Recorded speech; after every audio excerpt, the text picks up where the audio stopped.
You think it's love, but it's addiction, why you can't let go. Sometimes we mistake what we feel for love, but when we look more deeply, we realize that what binds us to someone is not genuine connection, it's dependency. And that realization changes everything about how we see the relationship. Today, we're going to explore this distinction.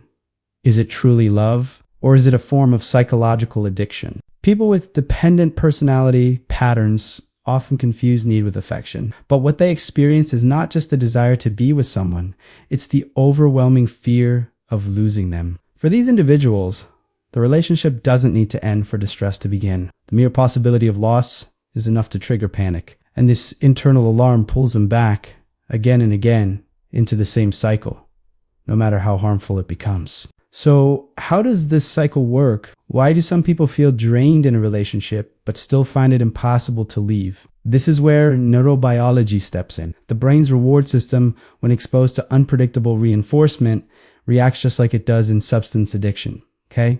Dopamine surges not when the relationship is stable, but when it's uncertain, when your partner is affectionate one day and distant the next. That unpredictability hijacks your brain, drawing you in even deeper. Just like a person addicted to a slot machine that sometimes pays off, but mostly doesn't, right? Dopamine is the molecule of motivation. It drives goal-directed behavior by signaling anticipation and reward, helping your brain decide what's worth your energy and attention. This isn't a matter of conscious choice. It's structural, and that structure is often built in childhood. How we were loved, how we were left, how often we had to earn affection. These early emotional templates follow us into adult relationships. We don't rewrite the story, we replay it over and over, acting out roles we never chose but still feel responsible to perform. It's important, though, not to confuse all emotional bonds with addiction. Not every attachment is unhealthy. In this video, we're going to identify the key differences,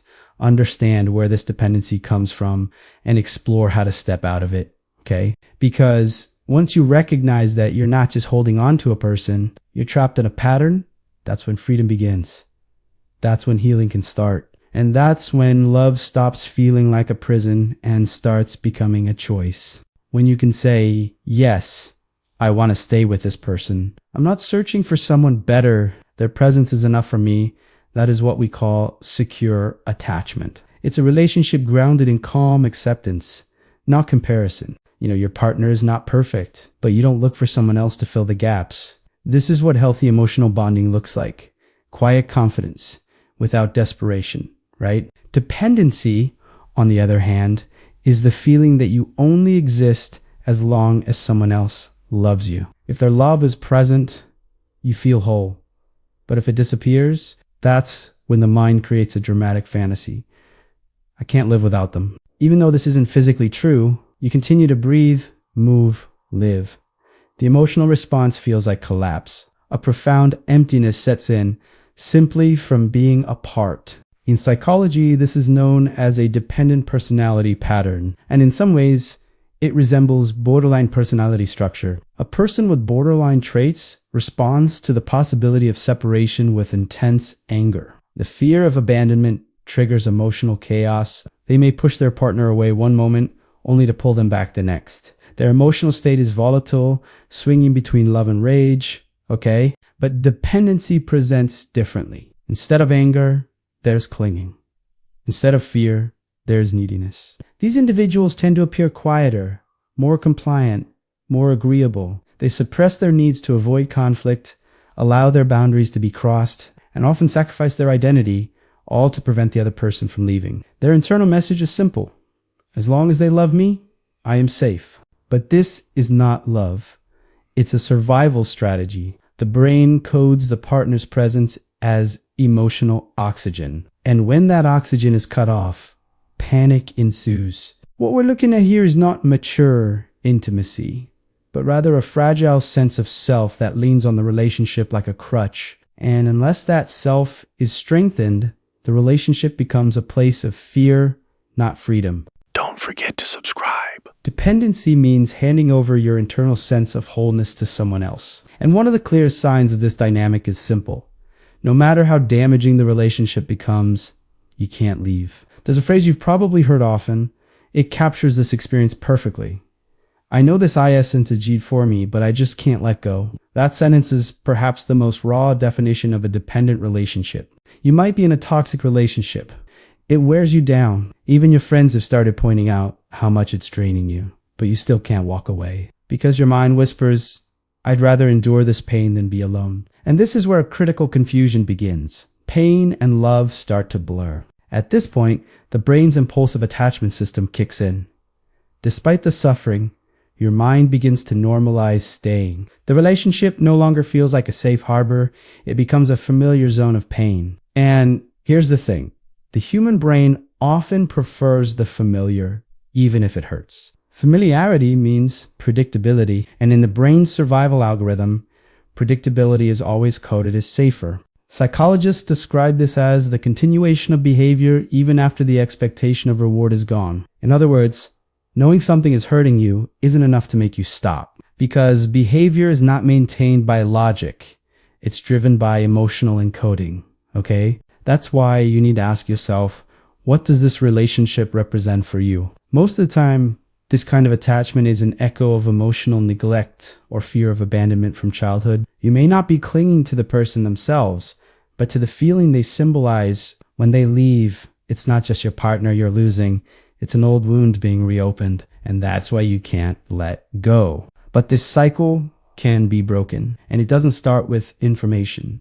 It starts with awareness. Because dependency is not just a behavior, it's a state of consciousness. And once that consciousness shifts, your choices begin to shift too. One of the most critical turning points in a person's developmental journey is the moment of psychological separation. This refers to the process where the individual begins to separate, both physically and emotionally, from the primary caregiver, typically the mother. But how does this separation truly begin? Imagine a child slowly beginning to crawl. For the child, this is more than just movement. It's a revolution. For the first time, they are venturing away from the secure center. This is what we call differentiation. When a child begins to walk, it's not just a motor skill being acquired. It's the early formation of identity. Standing upright, engaging with the environment, sensing the power of movement. These experiences initiate a deep sense of self. Pulling a tablecloth, knocking over a glass of water. These are not merely games. They are the child's first experiments in agency. I could cause and effect. But something important happens at this stage. As the child begins to assert their will, not just physically but psychologically, anxiety arises in the caregiver. This is natural. The child is now moving into territory that feels less controllable, and the caregiver's mind begins to generate scenarios.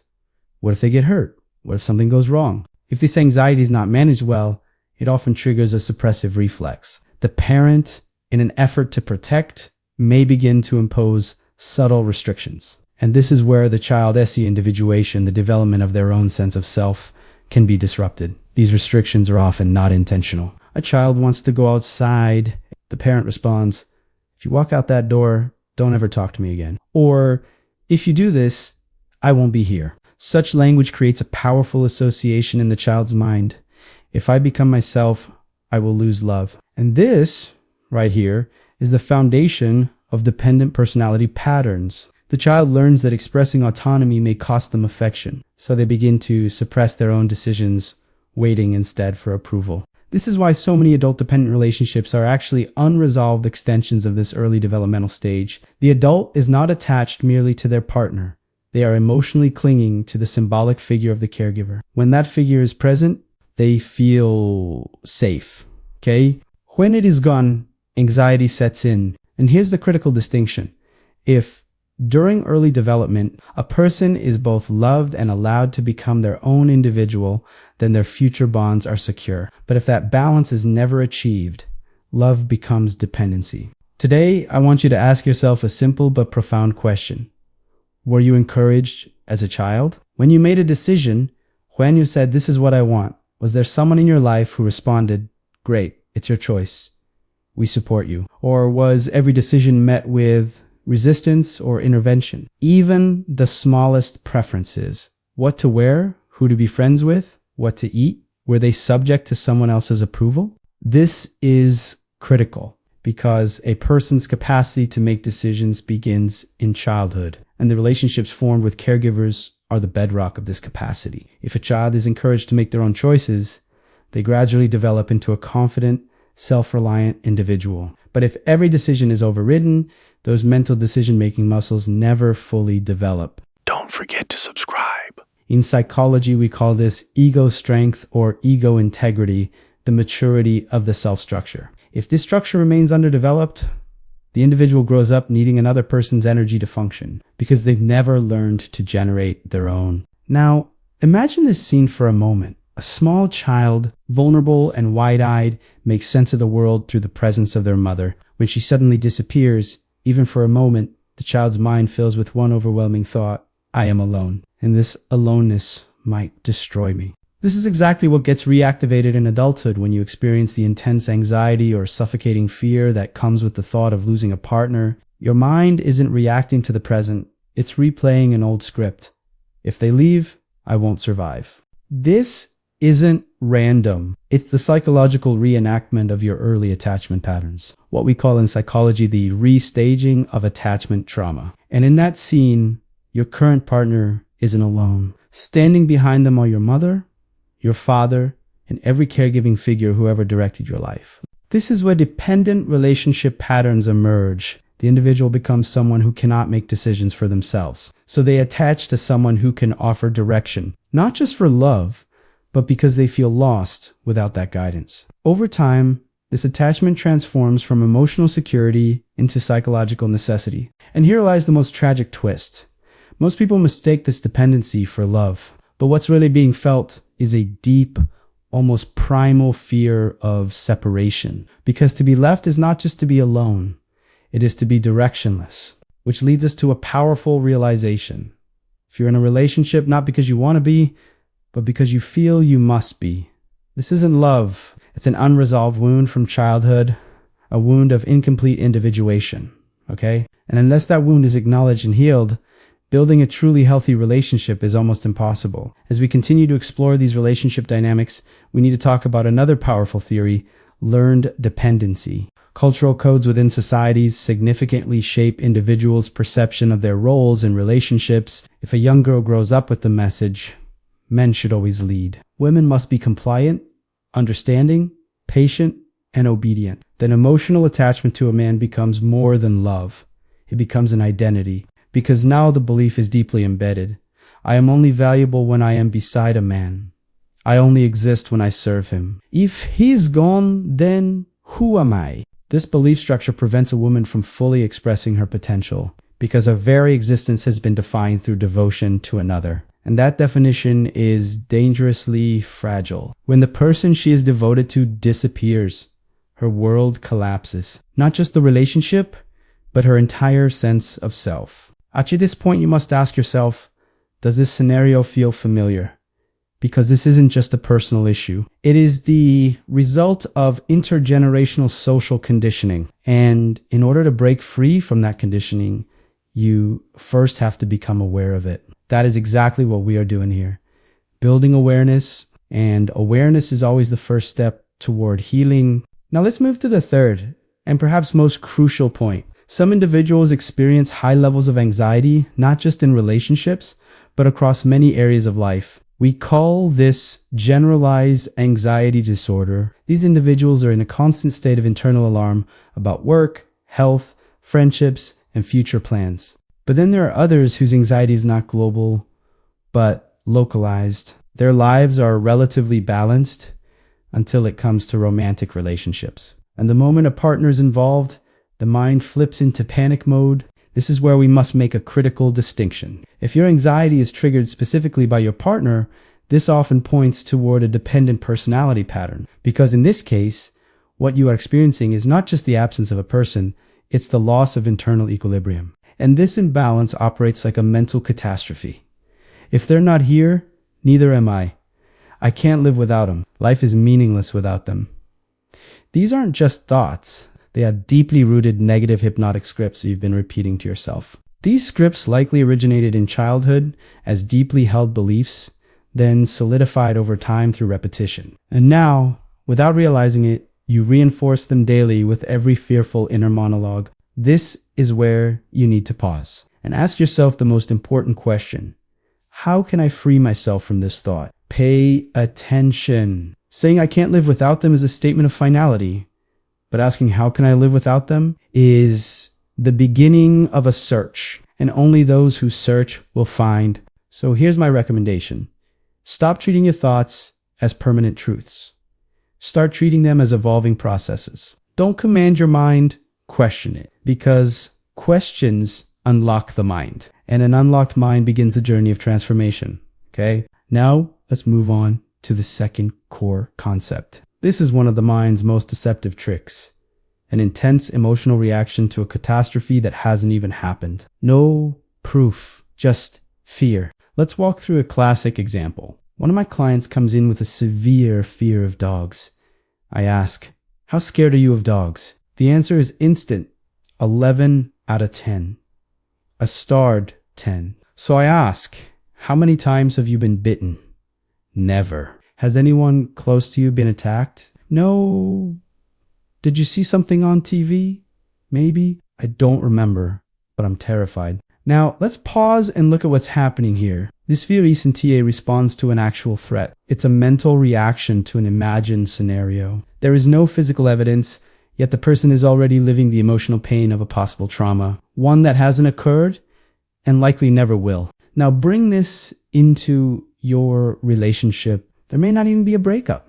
Maybe there's just the possibility of separation. And yet, you begin mentally playing out the ending. You feel the loss, the panic, the abandonment, not when it happens, but long before it does. That's what psychologists call emotional catastrophizing, okay? And it's one of the foundational traits of a dependent relationship dynamic. So let's now shift to the third idea.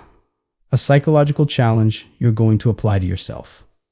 Yes, you heard that right. A challenge.